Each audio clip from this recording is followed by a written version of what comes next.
Kasunod ng paglutang ng nakaalitan niyang taxi driver kahapon, lumantad na rin ang SUV driver na nanutok at nagkasa ng baril. Isinuko na rin niya ang kanyang baril at lisensya. Nakatutok si Oscar Oida.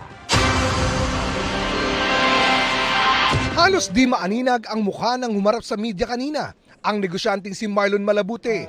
Siya ang bumunot at nagkasa ng baril sa taxi driver na si Henry Ong Jr. nang makasagian niya ito sa isang masikip na kalsada sa Valenzuela City nitong Agosto.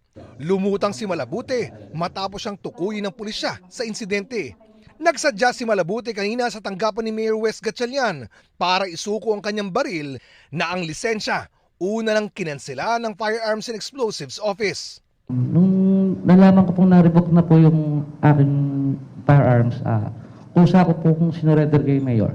Pero matipid ang kanyang sagot sa tanong ng media tungkol sa nangyari.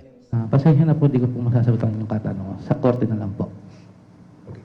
Pero ayon sa kanya, Hindi ko rin naman po gusto yung nangyari. ang kanya namang abogado, I respect the decision of my client not to disclose kung ano man po yung actual na nangyari. Kasi alam din naman na Mr. Henry kung ano po yung pinagmulan. Hindi naman po yun dahil bumabalang tapos tagkasa ng baril. Hindi po ganun. pero si Gatchalian hindi na iwasang maglabas ng inis sa nangyari. Nakakainit ng ulo yung mga ganitong tao. Pwede palang mangyari na kahit sino na lang na gun owner ay maglalabas, kakasa. Nakita nyo sa video, kinasa ho yun tulad dun sa Quezon City. At magsisiga-siga na lang sa lansangan ho natin. Paano kung nangyari sa pamilya natin? Paano kung may bata dun sa sasakyan at accidentally na putukan, no? Hindi na tumugon dito si Malabute.